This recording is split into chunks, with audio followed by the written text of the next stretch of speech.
of 3 out of 6 total board members in attendance. I'd like to get to a 4th, which I think we need for a quorum. Well, maybe I can jump into the formalities of reading some of the code of conduct stuff just before we get off, and that'll buy us another minute or two. I want to remind the downtown parking board members and members of the public, not that I see any, of our code of conduct at meetings. This includes commenting on the specific agenda item only and addressing the full body. Public speakers will not engage in a conversation with the board members or staff. All members of the downtown parking board, staff, and public are expected to refrain from abusive language. Repeated failure to comply with the code of conduct, which will disturb, disrupt, or impede the orderly conduct of this meeting, may result in removal from the meeting. This meeting of the downtown parking board will now come to order. So I think we can chalk that off. And let's see, we're at 10:06. Well, why don't we, let's see, any approval items?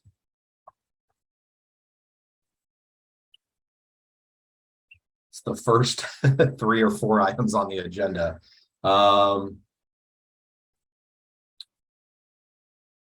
We'll skip the minutes because that's a formality. If we get a 4th person, we can approve that. I can review the work plan briefly, item 5A for those that are here. And then, let's see, I'll share my screen.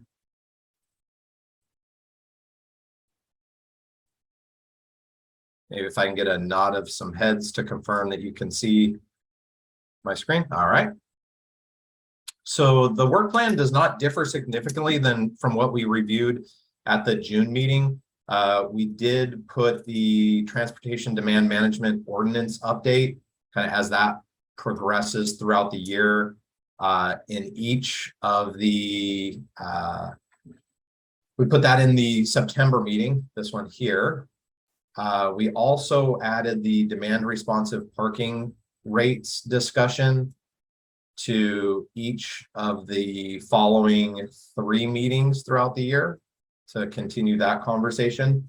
And that was part of a broader city objective directed from council to keep that conversation moving. So other than that, it's pretty much the standard cadence of budget items, CIP updates, kind of, and then we have some blanket broad items for parking programs and rates as we go through the year. If something pops up, we can tackle it under that. This would be an approval item, so why don't we wait to see, and we can quickly go over that if we get another member to join us.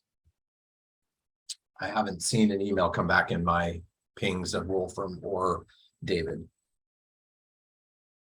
Item 5B is a draft memo, which is kind of a standard format memo for the city going to the Transportation and Environment Committee, which oversees, is the umbrella under which the Downtown Parking Board sits. And so this is highlighting our work from 21-22 and the work plan in 22-23. So in terms of the work accomplished, kind of at a high level, it touches on the finances, the capital projects, parking programs, meter revenue updates that we reviewed, kind of highlights the months in which we held some special meetings to review things like the sunsetting of programs. So there's some highlights in what we did over the last year, and then it takes really our work plan and just kind of puts it in a little bit of a different format and highlighting when those meetings will take place and some of the other topics. So this will go to the T&E committee. I think they're shooting for sometime in October. So we like to bring this during this meeting, get it off our plate, and then in front of T&E here. shortly. So this would be another where we would like to get the DPB to give us the thumbs up. We do this each year. But we're going to wait. Are there any questions or comments from the board members on this? No? Okay. So that's 5B. 6A. Make this a little bigger here. So this is highlighting where we're at, or where we went through in 21-22 for our capital program. Let me pull up my own paper copy because I have a couple of notes on that document here. So this was our modified budget. So earlier in the year, we had the budget. At some point in time, we modified that budget. So this might differ from what we adopted much earlier in the year. But here is the funding for each of our project lines. Elevator upgrades. We're looking to tackle 3 facilities and some pretty major elevator upgrades. The 4th Street Garage has 5 elevators. The Market Street Garage has 2 elevators, and the 3rd Street Garage has 3 elevators. All of which in some level of disrepair, either due to age, obsolescence of the equipment, or vandalism, which unfortunately we've seen quite a bit of in the downtown over the last 1.5 to 2 years. But we're endeavoring to upgrade all, what was that, 10 elevators across those 3 facilities. Public Works is putting together the bid package for that with their consultants, doing the design, getting all of the details in order to put that package out to bid. We anticipate that project to be about, I think, 5 million roughly. You can see some of the totals. Oh, sorry. Here on what we anticipate each of the facilities to cost. To date, we've spent about 350,000, mostly in the public works costs and the consultants to develop the bid package plan. And so we'll hope to get that out on the street for bidding here in the next couple months, 6 months probably. And then work probably not starting until late this fiscal year or the following fiscal year. The facade improvement line is for the Market Street Garage facade. I think we've mentioned it many times. We'll be taking off the existing tile and replacing it with something. We have the concept that we showed you guys probably a year ago with the big light thing. You know, that's still TBD to get finalized. First step is removal of the existing, getting it set up for something new, and progressing that design. We took 2.6 million and just basically moved that to this fiscal year 22-23, knowing that we weren't going to spend it. We actually spent about 400,000. This money then will be moved to the current fiscal year that we're in now.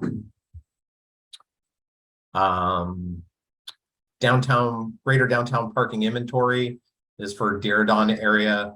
We've talked about Lot E and Milligan, whether it's land acquisition or parking lot development in those 2 sites. So we'll continue to progress those. This was mostly public works costs associated with the planning of those lots. Green technologies, a lot of EV charging stations is what we envisioned to put in this bucket. We didn't do much this year, and we liquidated the funding down to our ending fund balance, all the unspent monies in this. For the most part, in these where we have clearly identified projects, if we have unspent money, we move that over to the following year because that project's just continuing on to the next year. In this case, for green technologies, we didn't have a specific item or project already on the books or any contracts, so we liquidated that money to our fund balance.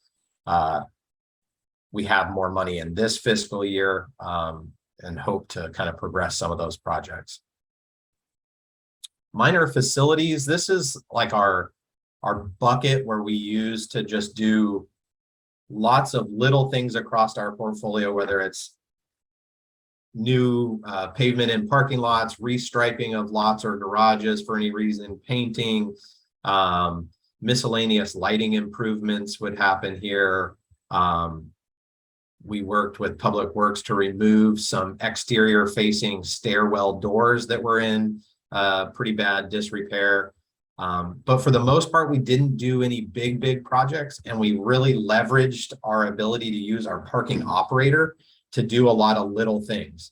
So rather than using capital monies, we used our parking operator to do a lot of little painting things, which we might otherwise use a painting contract to undertake, or striping projects. Rather than use a city contract to get that done, we used our operator to do things here or there. So we really leveraged their funding, their capabilities, their resources to do things actually, honestly, and in many cases, faster and cheaper. But we did do a couple of traffic membranes, which is that kind of rubbery coating in the garages that protects the concrete, particularly from water intrusion.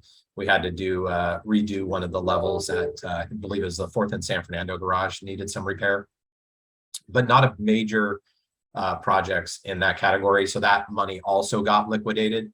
The remaining balance of that, which was, over $1 million. Revenue control, that's still sitting there awaiting payment to our vendor, who's still in the final stages of punch list to finalize that project. Security improvements, we've got a little over $1 million earmarked here. This will get carried over to next year, or actually this year, for surveillance cameras. The city is working on a citywide RFP. So for every department in the city has some level of camera infrastructure, and the city's going to do one massive bid to replace that. Public art is likely to be spent in our facade. So some of this will just go towards the public art element of the facade enhancement at the Market Street Garage. And the public works capital support is anytime we use public works for something, they're able to charge this bucket of money against those projects. So that is the kind of 21-22 year end status. Most of our money in many of the categories either liquidated to our fund balance to fund future years capital, or because we have projects, we just move that money over to the next fiscal year. Any questions on that?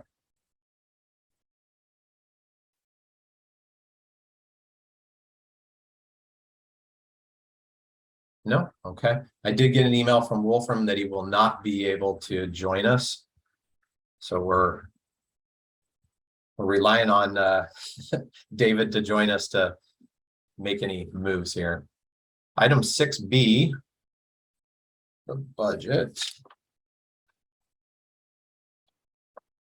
So let's see, let me pull up my notes here. So this one again does not differ significantly from what we reviewed, if at all, honestly, from what we reviewed at our last meeting in June. Let me just double check that because I had looked at it yesterday. 13,913 in revenue, this is the same. 12,347 is the same. 1,003 in transfer. Yeah, so this is the same. Nothing has changed in our draft from last time to this. So this is really where we're at in our proposed budget. It will be adopted. Let's see if our notes will be adopted here shortly. But this is the latest and greatest printed document that we have to share with you, which does not change from where we were. From a revenue perspective, we're increasing our projection on revenue from where we estimate that we'll be at the end of the year in both off-street parking and on-street parking by 15%. We're confident that we can hit those targets. So getting closer, but certainly not at our pre-pandemic levels, but moving in the right direction. You can see our budget, our modified budget was 8.6. Our year-end estimate for off-street is close to 9.5. And we're projecting a little bit of an increase of 15% to get us to just under 11. And then slight increase in the on-street side of things. I know we talked about expenses a little bit last time, and why are we projecting such a large increase in our expenses relative to our year-end estimate? And most of this is the contract value associated with our larger contracts. That's what we budget against, is the total value of the contract. We do our darndest to work against and drive that down in our actuals, working with our vendors to staff and maintain our facilities to the best we can and under the confines of those contractual amounts. But these do estimate about 3 to 4% increases from our previous year's budget. But realistically, we should, particularly in our contract side of things, be under budget.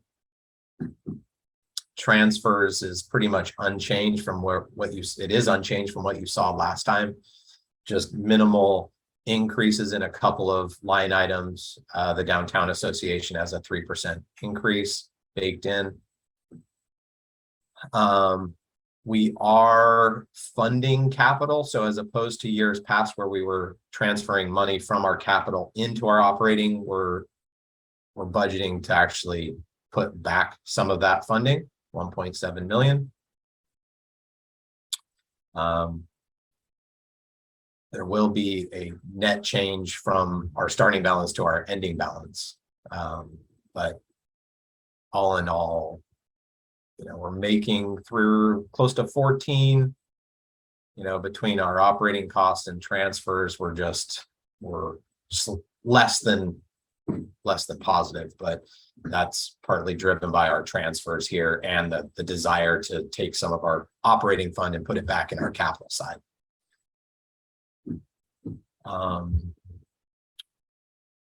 This is just kind of, we developed this, I think, a year or two ago, just a little bit of a higher level. It's all the same numbers in the proposed budget here to just give that higher snapshot look of revenue, operating expenditures. Here's kind of a net revenue from the operating side of things. So we are positive, but then we're transferring some monies out and then transferring to our capital. And that's where that kind of reduction in our balance, if you will, happens.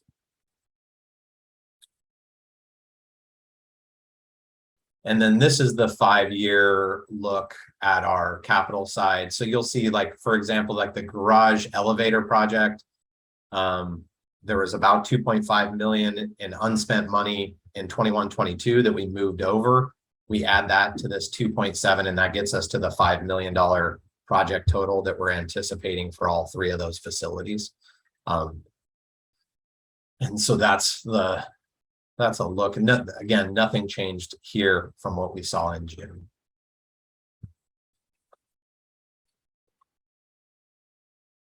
Any questions, comments? No? Where are we at on the agenda? Clean air permit. Okay, 7A.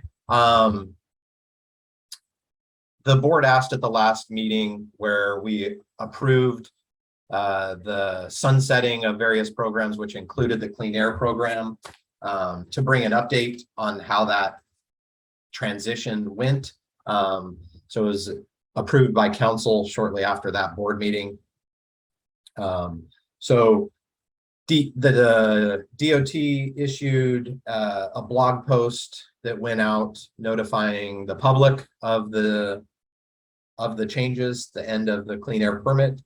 I provided an interview to the Spotlight where we highlighted that change, the rationale behind it, and the direction and the timing. Our parking operator sent out emails to all of the email addresses on file for those that had the permit, the clean air permit.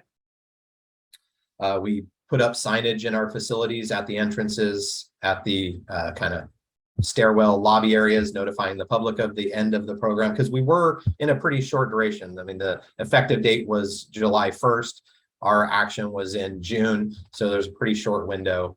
I did field about 10 emails from the moment of, more public facing, whether it was the blog post or the spotlight article or the email from our operator. I did get about 10 emails from permit holders, why is it ending? What's the rationale? This doesn't make sense.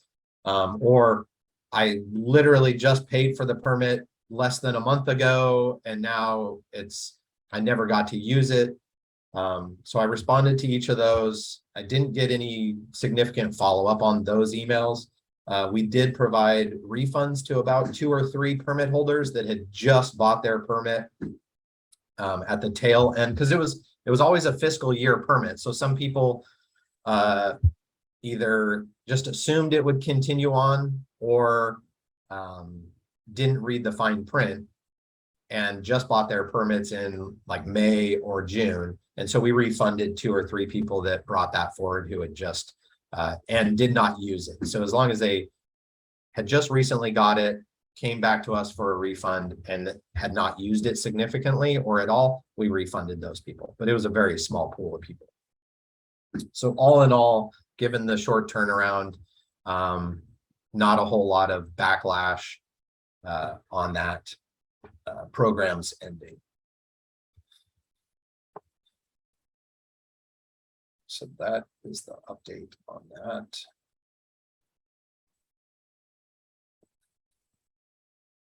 Let's see. Oh, one thing I was actually meant to show this in the budget document piece. Can you see the chart here? So I put this together. It's just a little history of the parking fund financials. I mean, we get caught up in just kind of looking at the current year, or maybe at best the last year, and where we stand. So I thought I'd just briefly show kind of the last handful of years dating back to 16, 17. So this is our lot and garage revenue in blue, meters in orange, operating expenses in gray, transfers in orange here, or in yellow, and then this was the net.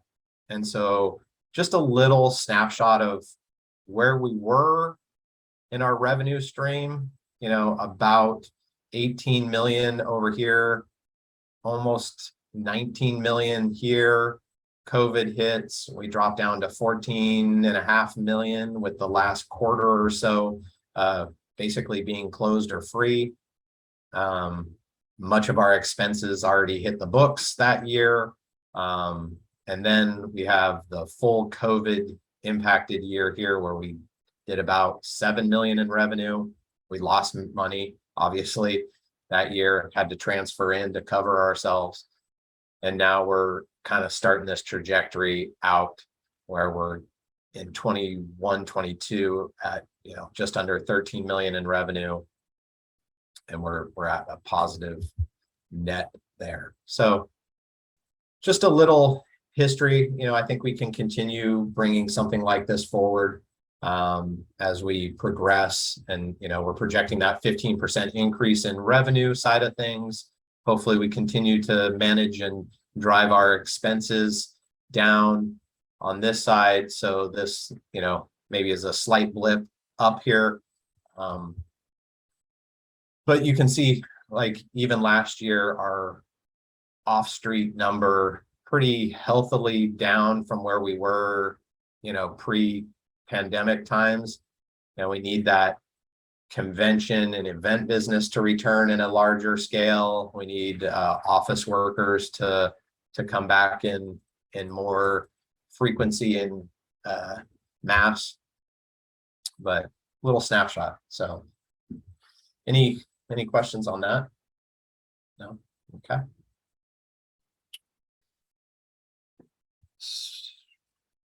We might set a record today, time-wise. Wilson Tam is joining us from our planning and project delivery team, and he's going to give a little presentation for 8A on the downtown transportation plan, and then the 8B. Wilson, thank you for joining us. Did you want to share your own screen and drive from here? Yeah, sounds good. I can share my screen here.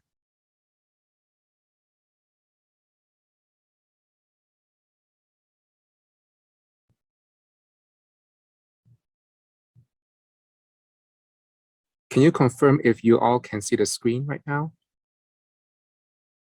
Cool, great, thank you. And thank you, Arian. And I agree, we may be setting the record. I expect my item would go at 11:30 and not 10:30, but thanks, I am online right now. I will be joined by Eric Eidman, who is also from the DOT planning side in a bit after his 10:30 meeting ends. So he'll be joining us in a bit. Arian told us about like the downtown parking board's interest in getting an update of the downtown transportation plan. And I told Arian that it's a great timing because we are about to finish our draft downtown transportation plan. And we are about to conduct our last round of public engagement with you all and other downtown community in hope of getting the downtown plan finalized and brought forth to council on November 1st. It's a tight timeline that we have to conduct the last round of engagement. So thank you, Arian, for inviting us to join the Downtown Parking Board today to share an update about that. And I understand that we may not have too much time for this item. Well, maybe we have more time now, but we look forward to having a discussion with you all about some of the recommendations coming out of the draft downtown transportation plan when as it relates to parking. First of all, just to go through the agenda here, we would like to start off by sharing an update about the downtown transportation plan timeline. And then we will be talking about some of the downtown plans recommendations, and then the Q&A at the end. I really want to acknowledge the Downtown Parking Board for your participation during this process. It's been almost 3 years. We started this process in January 2020 when we started working on the Diridon Station area plan and the Downtown West project on the west side of the downtown area. And once that side of the planning was done, we moved on to the rest of the downtown area. So this is the downtown the downtown transportation plan that covers a larger area of the downtown, including the Japantown in the north side, the university on the east side, the Spartan Keys neighborhood in the south side, and the Diridon Station area on the west side. And this timeline shows that we are, we've gone through a 2-year process of public engagement. We developed strategies and fine-tuned the projects, programs, and policies.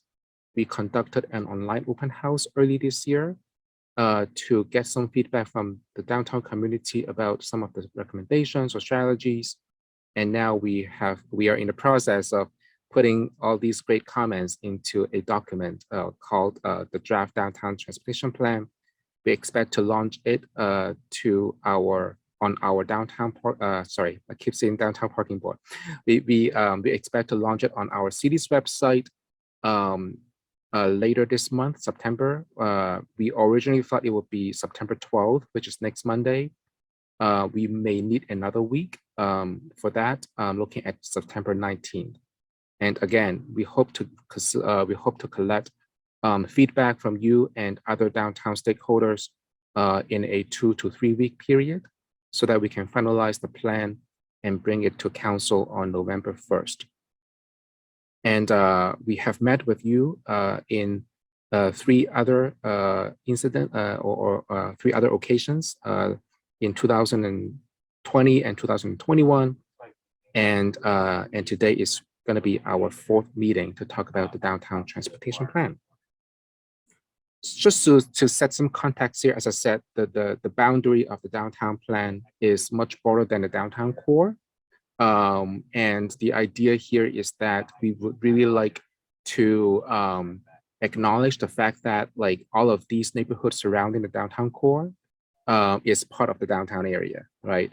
One of the major feedback we've gotten from the community is about connection to and from the downtown core and how to create a sense of community so that people acknowledge that they can be a part of the downtown area. We expect that the downtown, the greater downtown, if you will, right, will see the number of population to grow to as many as 330,000 people by 2040.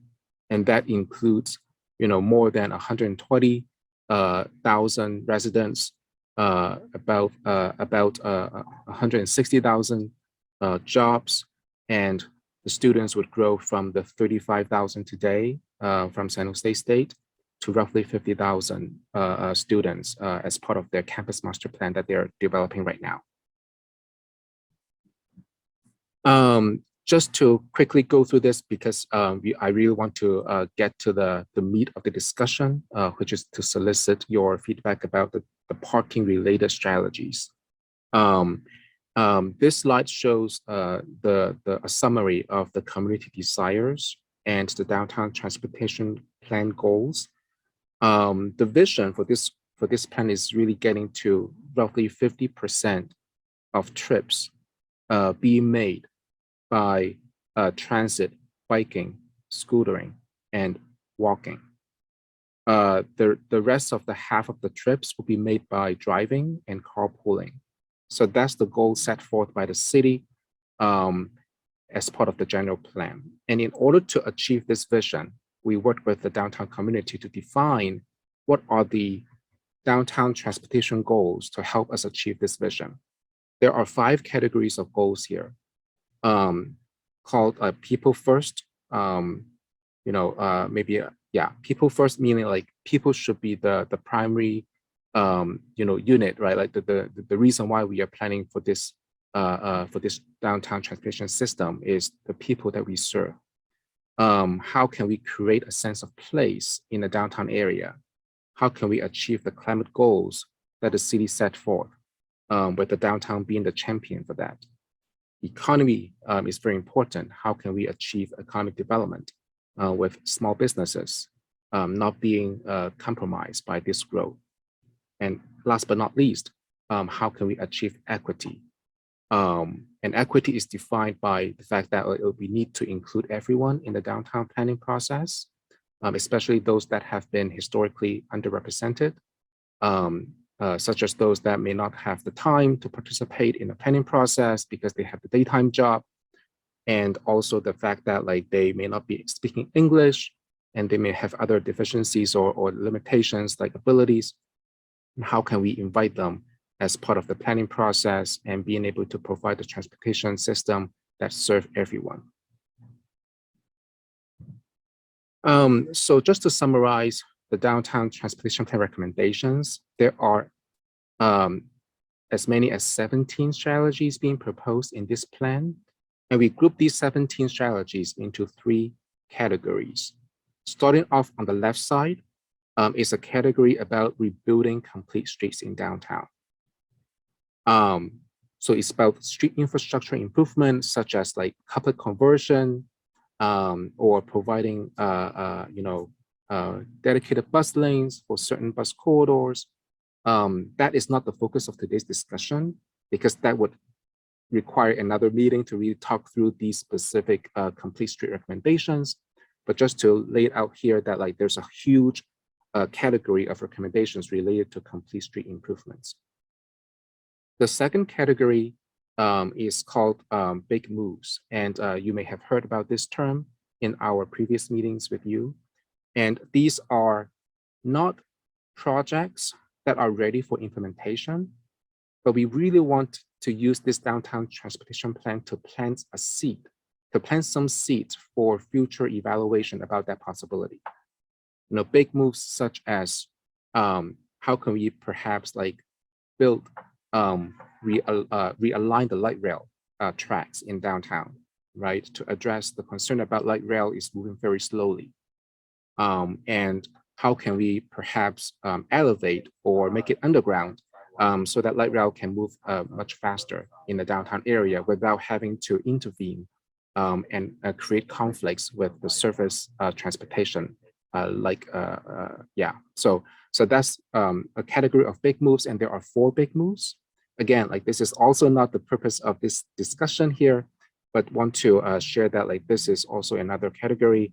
And as we are going to launch the downtown transportation plan on the city's website, now a lot of these strategies will be laid out in detail, which you will be able to read through, review, and provide comments about them. The last category is the purpose of our discussion today. We kind of create like a fancy name for this, but basically it's about how can we make people be aware of the multiple transportation options that are available to them so that they can make an informed choice about transportation, how to get around downtown. And there are 7 strategies under that. And so unlike complete streets and big moves, this so-called unlock the value of mobility for all category of strategies are more for programmatic measures that are not that do not require physical implementation or like a physical construction of things, but more like, for example, like Arian talked earlier about demand responsive parking pricing, right? Those are policy direction and more programmatic recommendations that we are considering here. So I'm going to read through the 7 strategies under this programmatic category, and I'm going to then talk in more detail about some of these strategies that are related to parking. So this slide shows 4 of the 7, and then this next slide have the remaining 3. So the first strategy is really about implementing mobility hubs in the downtown area to improve access to and from and a transfer of the shared mobility services, such as like how can we connect people getting out of the BART station, the Diodon station, on a bike via the scooter share or bike share program to get around downtown easily. The second strategy is about demand-based pricing policy. And I forgot to mention that as you read through these strategy, at the end of the title, there's a parentheses that called that kind of speak to a little bit about the timing of it. So we really want to acknowledge the fact that like we are not saying that like these strategies will need to happen tomorrow, right? Like each strategy deserves their own planning process and timeline. And so we this downtown plan went through a process of identifying what could be an appropriate timeline or timing of implementation for these strategies. And feel free to think about these initial recommendations and let us know what you are thinking about the timing of these strategies or whether they actually make sense or not. We acknowledge the Downtown Parking Board's recommendation in our previous meetings that demand-based pricing policy is something that we support, right? That cities should support, but not something that we should implement tomorrow or right now because of the fact that we are in the pandemic period. We are still recovering from the damage that is caused by this pandemic.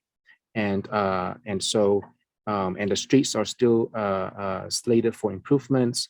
BART has not come yet, right? So there's a lot of moving pieces that needs to happen before people feel that they have the options to move around. And so without adequate options, today, it will be very hard for us to charge our parking to the market base because that could eventually, or that could push the people out of the downtown area, right? So in terms of the demand-based pricing policy, we are considering that calling this as one of the recommendation in downtown transportation plan, something that the city and the downtown parking board can continue to evaluate as the downtown streets and the system improve, and perhaps not consider a full implementation of the market-based pricing until, for example, after BART opens. According to the VTA, BART is about to open around 2031-ish. So that could be the time by which the downtown parking board and the city can consider to move forward to this market-based parking pricing. The third strategy here is about incentivizing development to right-size, unbundle, or share parking. After this item, I'm going to talk about the updates for the citywide transportation demand management ordinance update. And that is essentially related to this strategy here.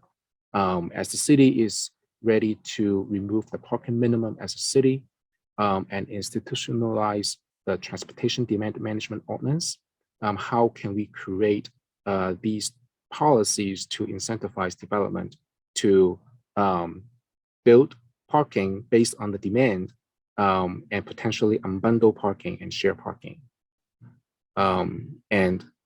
And this strategy has a much shorter time frame here, since as we know that the citywide Tdm ordinance is about to be considered by council later this fall.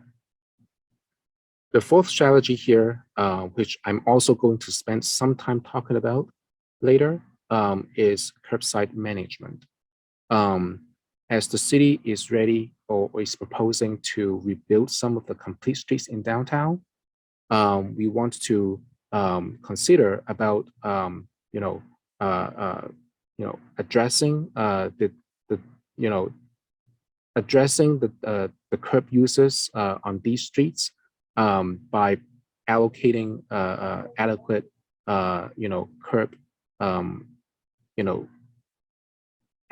curb uses for these streets in order to meet the huge demand that we see today. I'm going to talk about that later in a bit. So next on this slide is a strategy about a neighborhood delivery hub. And we talked with some of the other cities like Seattle, who has recently implemented a delivery hub in their uptown neighborhood area. And that pilot was very successful. And the idea here is that, like, in areas where we see a lot of freight movements and double parking for trucks because they're not able to find a way to park and deliver their goods, is there a way to encourage them to use some of the service lots that the city have that may not be fully utilized today, that perhaps we can consolidate some of the freight trips in those areas so that freights can go to that location, drop off their goods, and then some of the zero emission delivery services such as like cargo e-bikes can then pick up the goods and then deliver the goods in the downtown area to serve that last mile connection. It is something that we would love to hear your thoughts about. And we don't have a potential location identified yet in the city. But we did some analysis about the utilization of the parking lots today. And there's some thoughts to share about that as well. The last two strategies I'm not going to talk too much about is really about providing free shuttle services in a downtown area, and also an expansion of the Diridon TMA that was approved by council as part of the Diridon Station area plan a couple of years ago, to expand the coverage of that program to perhaps the entire downtown area. A lot of information, and I'm sorry for not being able to spend more time talking about each of the strategies here. And let me spend maybe the next 5 minutes or so kind of like going through in more specificity about some of the strategies that we just discussed. So the first here is strategy 12, exploring demand-based parking pricing. You may have seen some of the information already in our previous meetings. And you should be very familiar with somehow, how other cities may have done similar programs before. For example, I can say like SF Park did something like this a couple of years ago, trying to, use utility or utilization data as a way to define the appropriate parking pricing to match the demand, so that roughly 85% of the spaces will be occupied, leaving roughly 15% of the spaces available for people to circulate to find available parking. An idea may be also about like charging only hourly or daily rates and trying to shift away from monthly and longer term permits. Again, like we are not ready to do that right now, but something that the city and the downtown parking board can consider when in the future, when BOT comes and parking demand goes up and people have a hard time competing for the parking spaces, maybe we can charge charge parking for a shorter period of time as opposed to locking up the long-term permits. And the city and the downtown parking board can consider to shift away from free and discounted parking, and also adjust the prices at the city-owned garages to provide an attractive alternative to meter parking. So basically, if we perhaps like charge the garage spaces at a lower rate than the meter spaces, then the garages will be more attractive to people. And the next, these bullet points are just some of the initial recommendations, not something that the city is considering right now to adopt. It's just that, just to introduce what it means to be implementing a demand-based parking pricing. I'm sure that when the city is ready to move forward to this idea in the future, San Jose will devise its own specific terms or definition about what demand-based parking pricing means for downtown San Jose. These bullet points are just a summary of what we have learned after talking with other cities that have implemented a policy like this. These are the recommendations provided by these cities. Allow drivers to check parking availability and rates online. Something that I know that the parking team is considering right now, how to use technology to allow for to allow for people to check availability of parking online, and also perhaps use a virtual parking payment system to pay for their parking as well. And expand the enforcement program funded by parking fees and citations. Use technology to bring virtual payment to parking and enforcement. And then last but not least, use parking fees and citations to fund transit subsidy and other services provided by the future TMA. We know that the downtown parking revenue has established a program for how to spend it.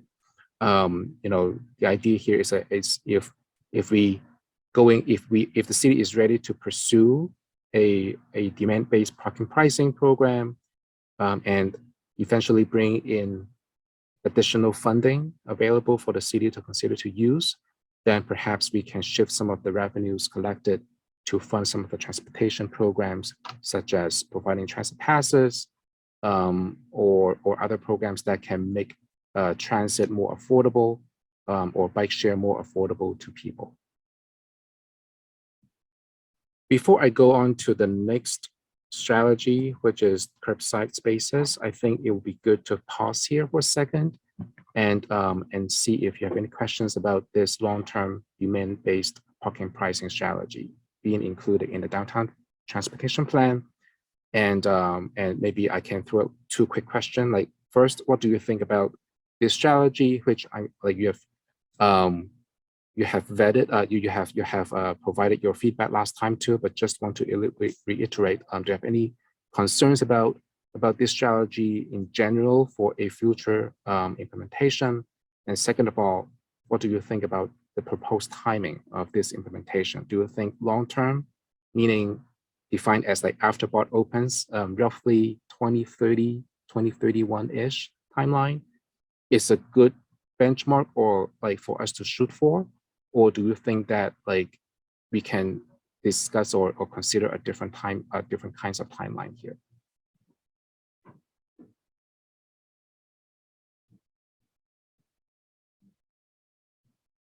I'm not able to see, yeah, I'm now able to see you all.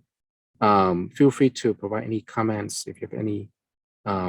Maybe we can spend about like a few minutes about this strategy before I can move on to talk about the next strategy on curbside management.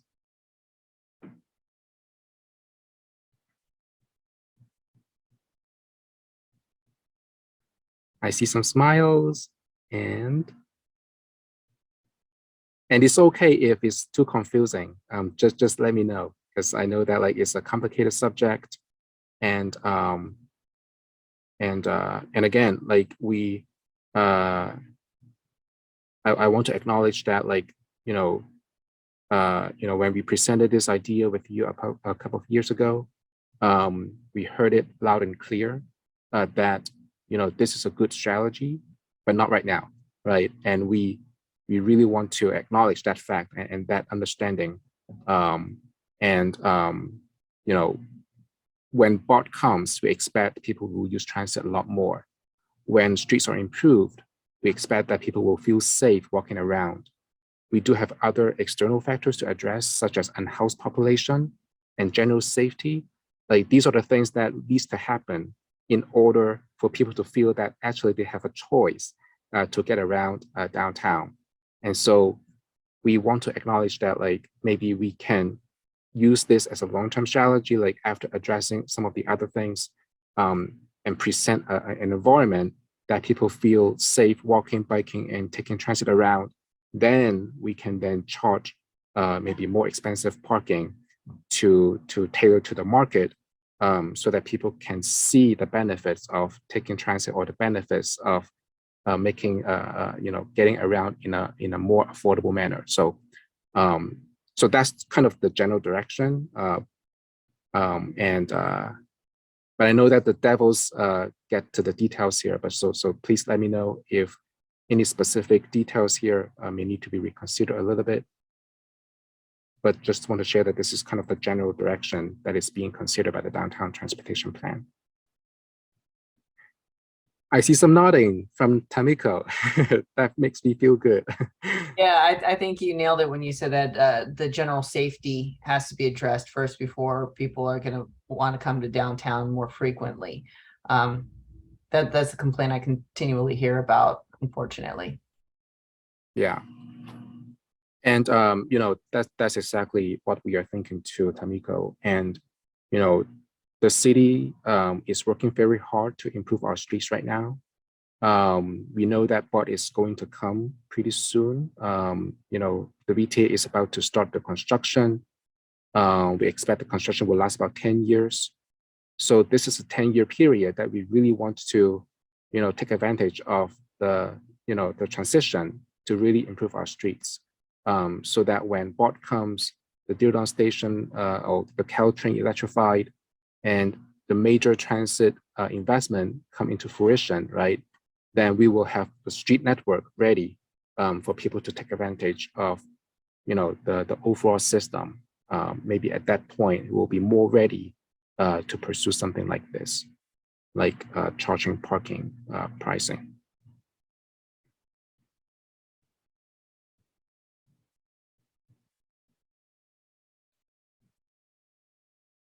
Any other thoughts? And again, oh, and Eric just joined us. Welcome, Eric.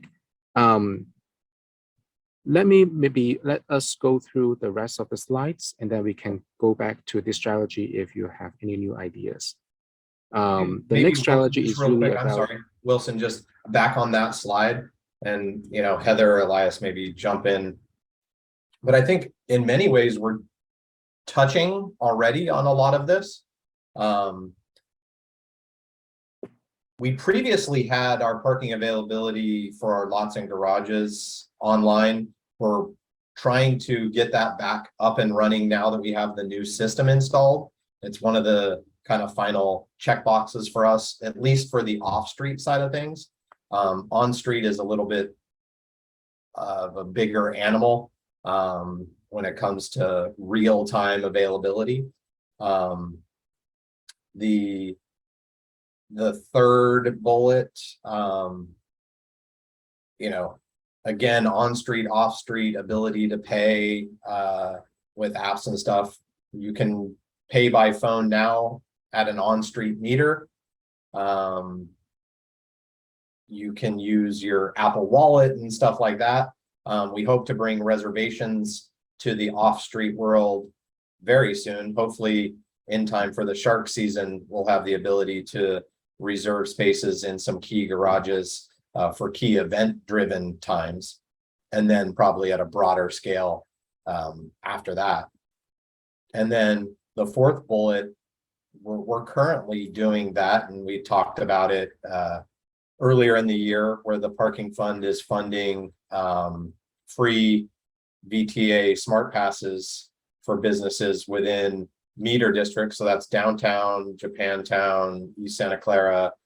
Anybody, the business that wants to buy smart passes for their business can get reimbursed 100% from the parking fund. And we've set aside $100,000 this year and next year as a kind of pilot program to do that. So in many ways, we're doing a lot of this. And I think now the next step will be, over time, doing it across every element of our portfolio.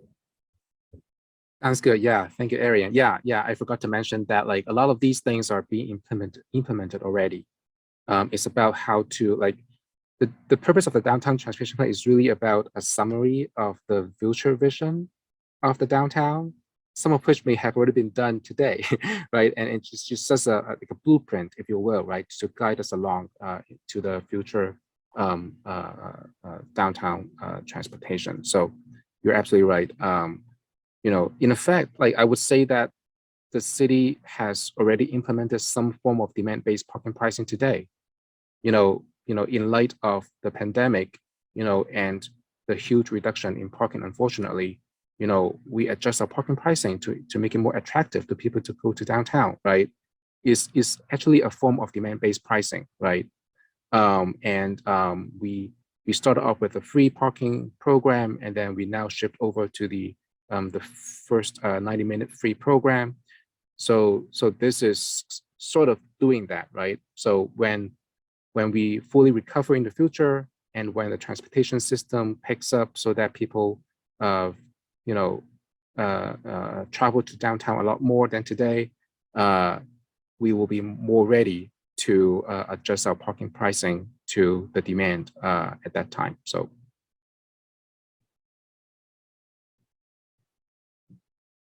great. So moving on to the strategy about curb space priorities.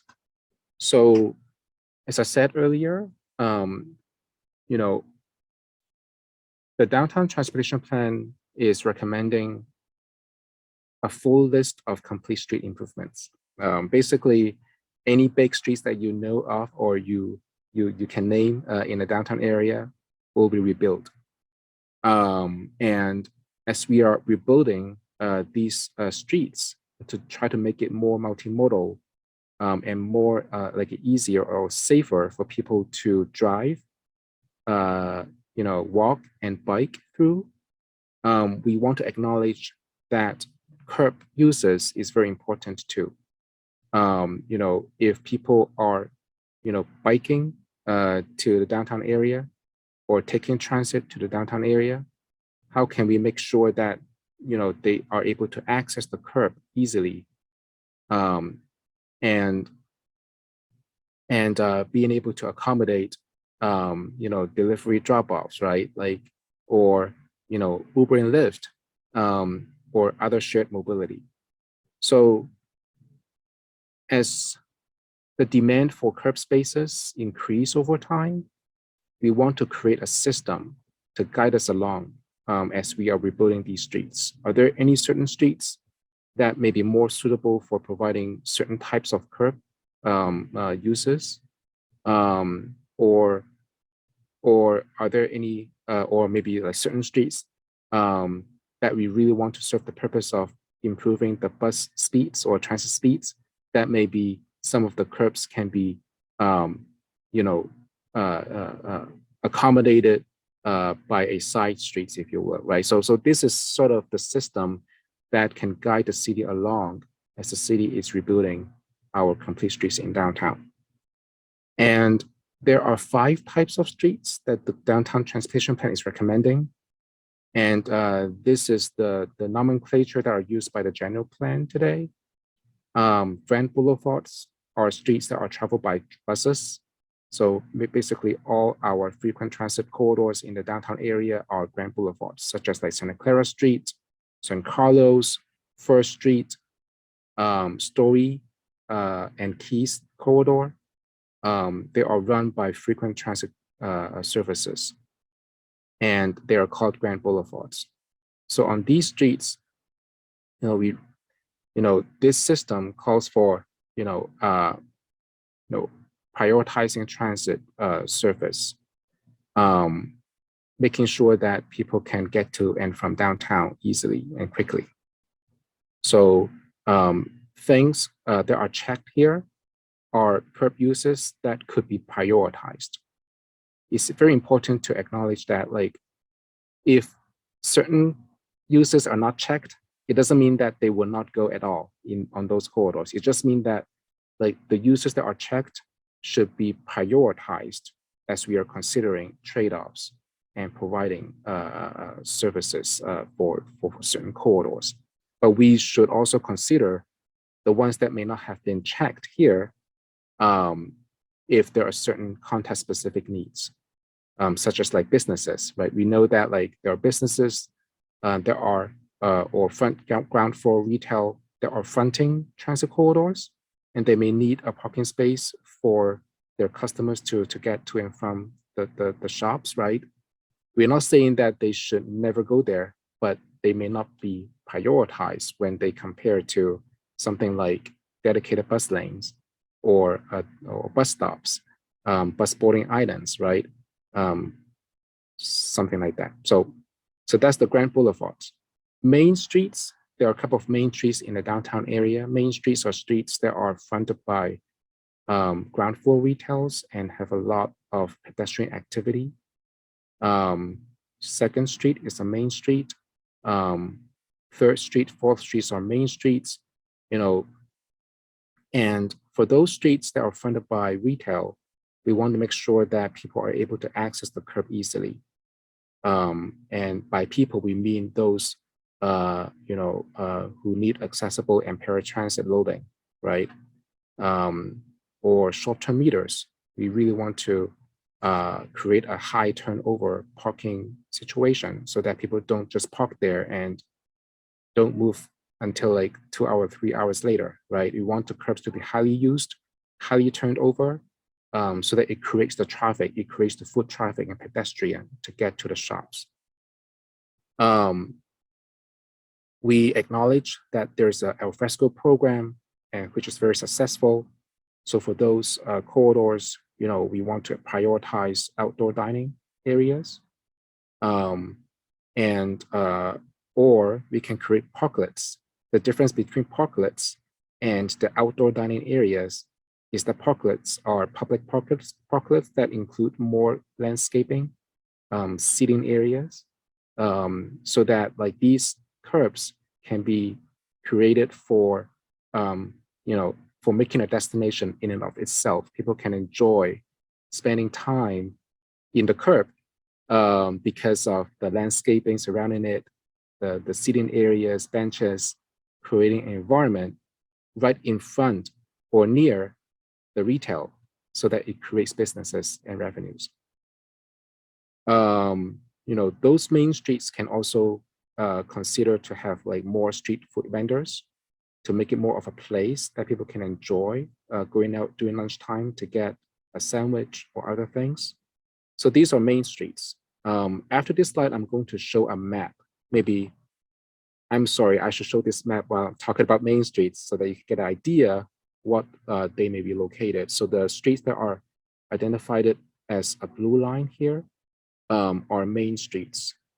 We call it premium walking streets. streets that are fronted by ground floor retails, we expect to, to create a lot of pedestrian activities. The grand boulevards that I just talked about earlier are the red lines. The next, I'm going to talk about the green lines, which are the primary bikeways. And they are San Fernando streets, St. John streets, 7th Street, Virginia Street in the south side, etc. And let me go back one slide to kind of show what primary bikeway means in terms of curb. So we really want to create iconic bike environment for those streets. And an iconic bike environment doesn't mean just bike lanes, right? We want to put the bike share system along those corridors to allow people to transfer between, a transit stop and a scooter or a bike to kind of create more of a mobility hub transferring system here along those primary bikeways. These streets can also be considered for bioretention rain garden to kind of create more urban greening on those streets so that people can enjoy more while riding a bike. Like urban greening is not just about separating traffic from the bike lanes, right? It's also about creating an enjoyable environment for people to bike around. And these streets can also be used for something like car share stations and things that serve mobility, right? Like going from one place to another. So the difference, if you ask me the difference between a main street and a primary bikeway, I would say a main street are streets that we want people to stick around and spend time in, right? They are more really like placemaking. Like it creates a place, it creates people to enjoy hanging out. Whereas primary bikeways, while also containing some placemaking elements, but they really serve the primary purpose of moving people around in a more sustainable mode, such as a bike or a scooter. So we want to focus our curbs on things that can make it easy for people to ride a bike and a scooter on those streets. After those three categories, I really want to talk about the city connector. And they are represented in the orange lines here. A good transportation system include a good car system, right? We know that like, even though we say that like we want 50% of the trips being made in transit, biking and walking, but there will be 50% of the trips being made in a car. And we want to make sure that those 50% of the trips being made in a car can get around in a car easily and safely. These are the streets that are closer to the freeway interchanges. And so we expect these streets to be to have high traffic in the future. And we want to make sure that we provide the facility for these drivers and the cars to get around as they enter downtown from these interchanges or freeways. Streets are such as 10th Street. There's an interchange at I-280 10th, Bird Avenue at 280, Almaden and 280, Coleman Avenue, feeding traffic from the north side. So these are the corridors that we expect to have high traffic. And as they enter the downtown area, they will be dispersed, right, to their destination. So for those high traffic corridors, we want to make sure that as those streets continue to accommodate high volume of traffic, that we can make it safe for people to cross, right? Create like better intersections so that if people wants to cross those intersections are poised or prone to high, conflicts, right, between pedestrian, bicyclists, and traffic. And we can make it safer. We can make it safe to cross those streets, and that will be the focus of those high traffic corridors. It's not about building bike lanes or anything like that, but really about creating a safer crossing environment on those high traffic corridors. So, and then last but not least is residential streets. Streets that are not highlighted in any colors are considered residential streets.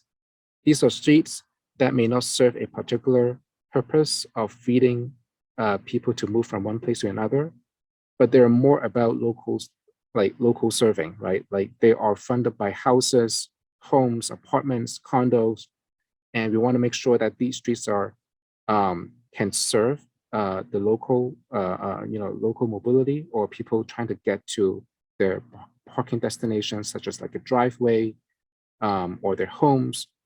And so we really want to make these streets calm, lower speed, so that people don't use these streets as their cut-through traffic routes, right? Like if people want to, if people are facing congestion, we don't want people to intrude into the residential streets to get by the congested traffic. And so, these streets, while we may not provide a lot of like transformational changes, but we want to monitor these residential streets to make sure that they are not cut through traffic routes and that like appropriate traffic calming measures can be provided on those streets as appropriate.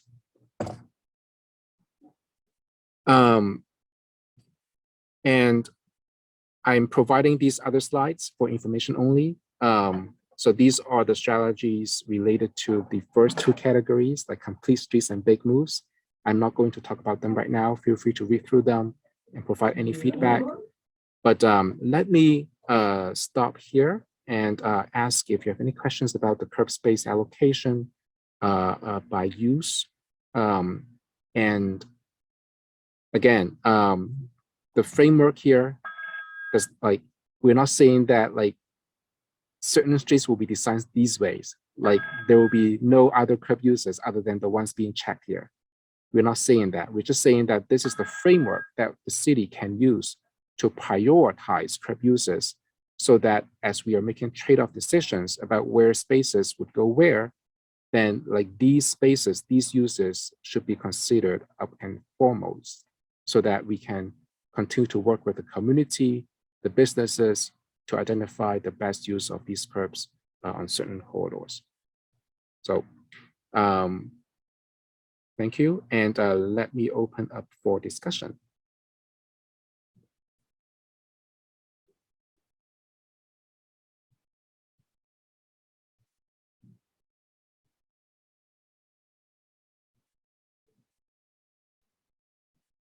Thanks, Wilson.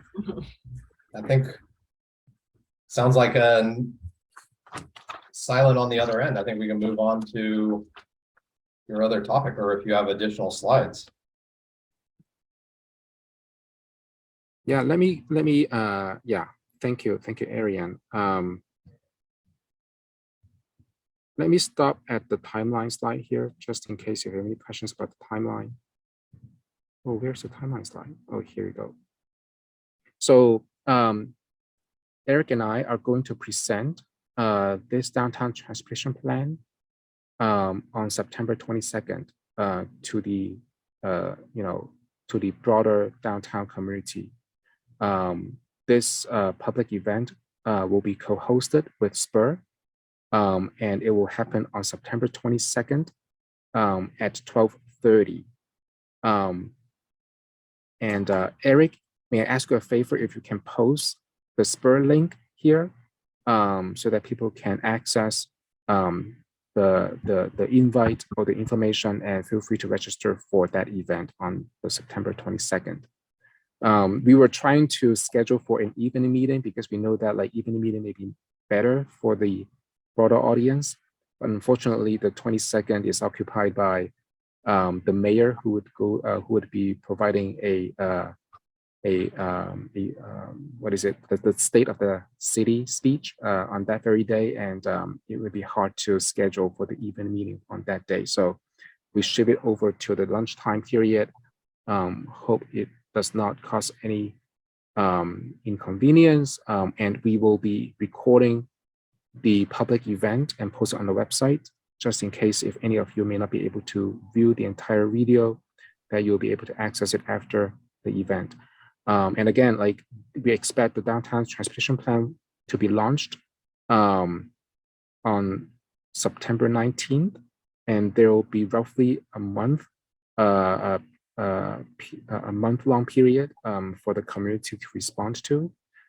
So feel free to provide your comments during that period, or after this meeting, you can also send your comments our way, and we can try to address them as much as we can as we are finalizing this plan for council, hopefully on November 1st.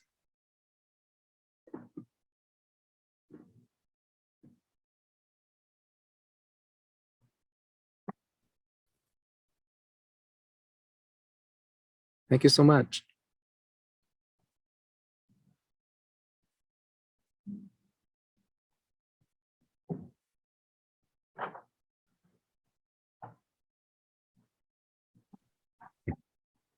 So Wilson, did you have information to share with the board and stakeholders on the citywide parking and transportation demand management ordinance? Yes, I do. Perfect. Yes, I do not have a presentation for that, unfortunately, but I'm happy to talk about where we are at. So as you may recall, the council approved the direction on June 14th to staff to create an ordinance to remove the parking minimum requirements for new development as a city. So on June 14th, the council approved the direction. And so the city staff has been trying to finalize or create the legal documents to support that. And so just as a refresher, this policy has two elements. The first element is that the city will remove the parking minimum requirements at all for any parts of the city. So any development who wants to build in any parts of the city, they will not be subject to a certain parking minimum requirements. That doesn't mean that they will not build parking at all. They will still continue to build parking as we expect. It's just that they will not be subject to a certain random threshold that the city imposes on. Instead, the development will monitor the market for that site and the nearby surrounding and propose a parking ratio appropriate for that area. We call it right sizing parking, if you will, right? So it is one of the strategies that we want to improve in order to improve affordability and also addressing the climate issues in the city. So this is one of the elements of this policy, removing the parking minimum requirement. The second part of the policy is about creating a transportation demand management ordinance for new development. What that means is that as the developers or the development are right-sizing the parking, we want to make sure that adequate transportation improvements are provided by the new development. So we want the council to consider that because today the development built in the city, and we found that the level of transportation improvements have not been very much. So we wanted to create a Tdm policy to guide the development review process so that we are able to condition the developers to provide adequate transportation improvement to support their future tenants and also the community surrounding the site. So this Tdm policy is a framework that says if a development comes to the city, you will be subject to certain point target, and you will be able to fulfill the certain point target by checking in the manual what kind of facilities or improvements you want to provide to support the future tenants. For example, free transit passes, free bike share membership, or education and marketing information, so that when a new occupant comes to the city or downtown, they will receive information about how to get around downtown using different kinds of transportation, a marketing strategy, right? And so these are the examples of services that are included in this framework. And when the development comes in, all they need to do is to check the boxes, right? Like, what do they want to do? And in order to fulfill a certain point target, right now, as we are devising this policy, we are thinking about a total of 30 points. And this 30 points is still subject to change. It's not final yet, but the initial recommendation, the thinking right now is like there will be a total of 30 points and there will be a menu. The menu will have a list of services that can help development fulfill that 30 point. For example, transit passes may get them 5 points or 6 points, right? Or, if they want to unbundle their parking, they will get another 4 points. Or if they would like to share their parking with the city, right? Or create a shared parking agreement with a private development next door, they may get another 5 points. So you get the idea, right? Like try to compile the list of strategies to get to 30 points so that these strategies will provide more options for people to get around downtown. So that's the framework that we are devising right now. And the city, the city council approved the direction to include the Tdm policy as part of the elements of this work. So the city, after June 14th, city staff have been working very hard to create, these detailed policy information. We expect to bring forth this package of policy documents to a variety of committee discussions. So we are going to present the parking policy and the Tdm policy to the Airport Land Use Commission. Let me make sure that the dates are accurate. Hold on one second. I have that open right now. So hold on one second. So we are going to bring it to the Airport Land Use Commission, the Planning Commission, as well as the council before November 29th. And I'm going to pull out the information to make sure that it's accurate. And thank you for bearing with me here. Hold on a second.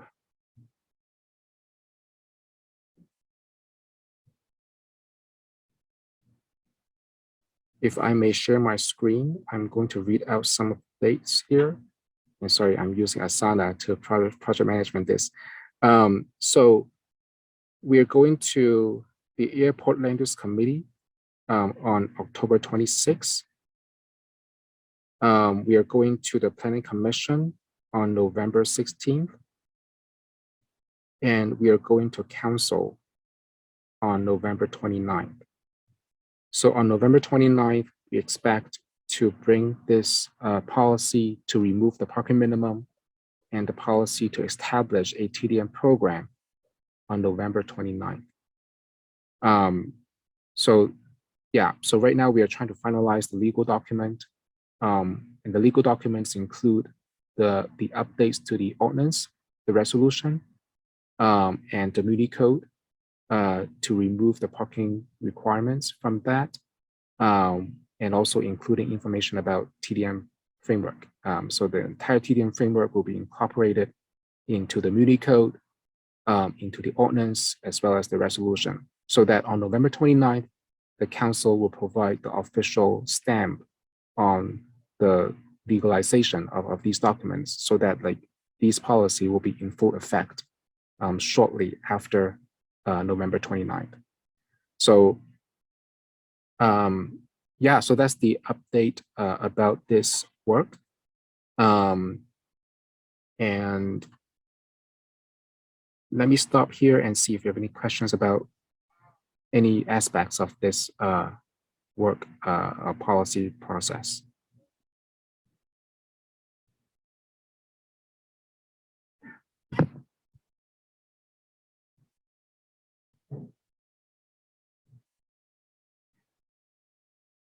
Great, thank you. And just want to say one more time, thank you so much for bearing my limited English proficiency here. but just want to also say that like, I hope you can get an idea about like these efforts are very much interrelated, right? And the idea here is that like there's no one policy or one plan that can solve everything. We need all these policies and plans to work together. And one of the very important policies is related to parking.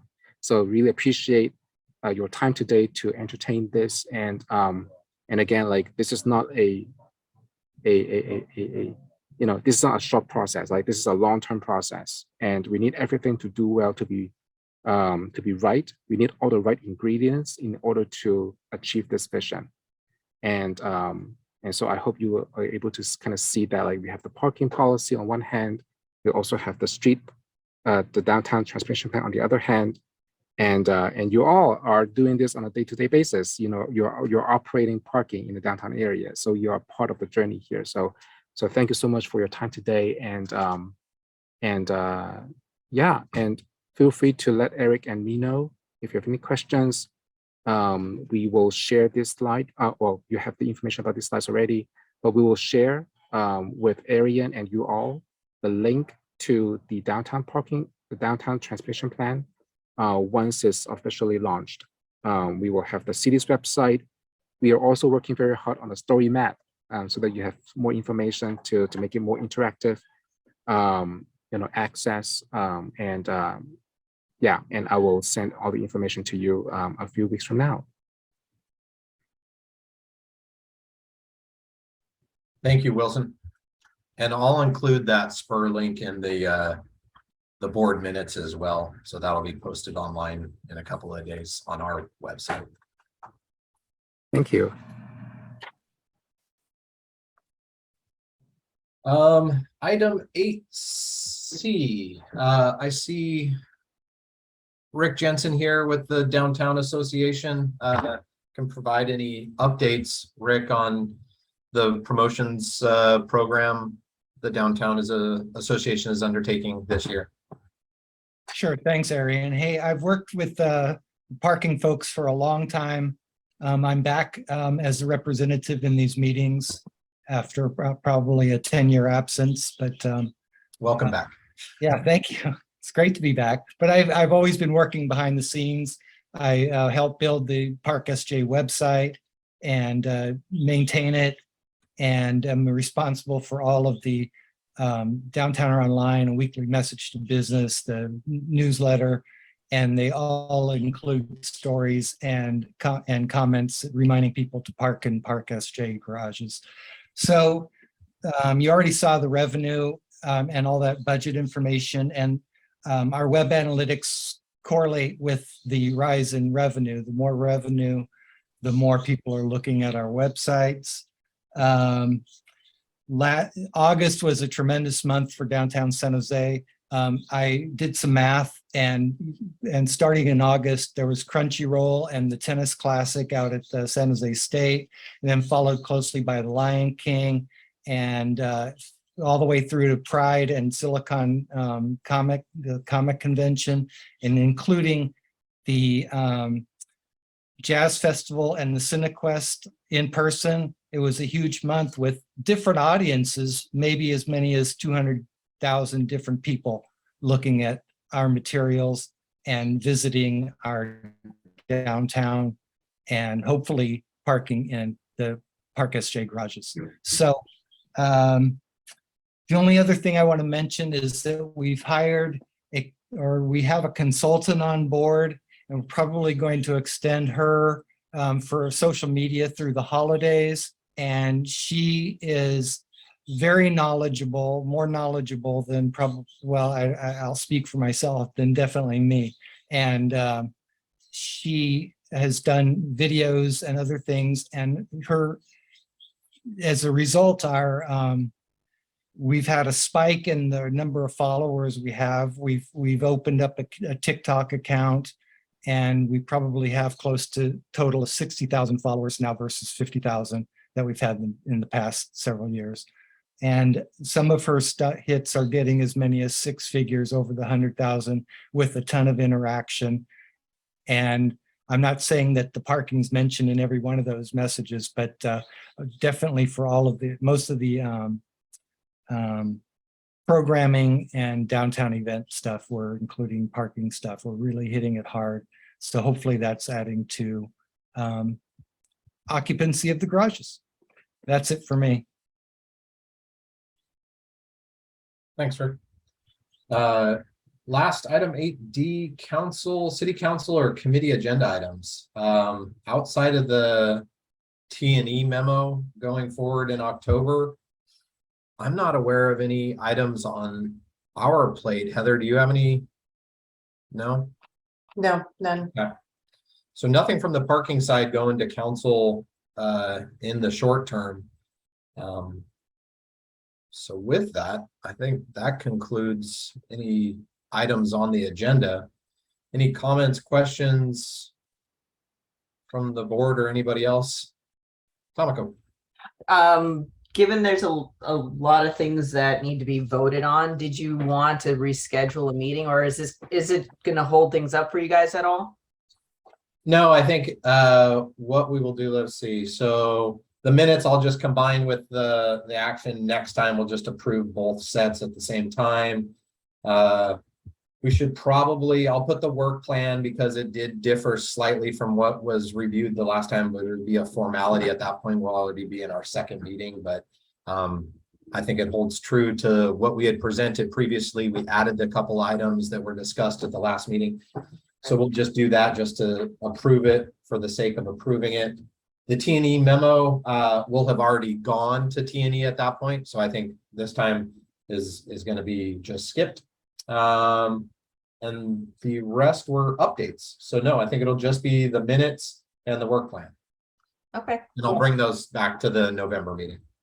Got it. Thank you. I'll send out an email as we get closer to that meeting. I'll send an email out to, I already exchanged an email with Wolfram asking him to mark his calendars for the dates of the upcoming meetings. November 2nd, March 1st, and June 7th. So we will see you all in November.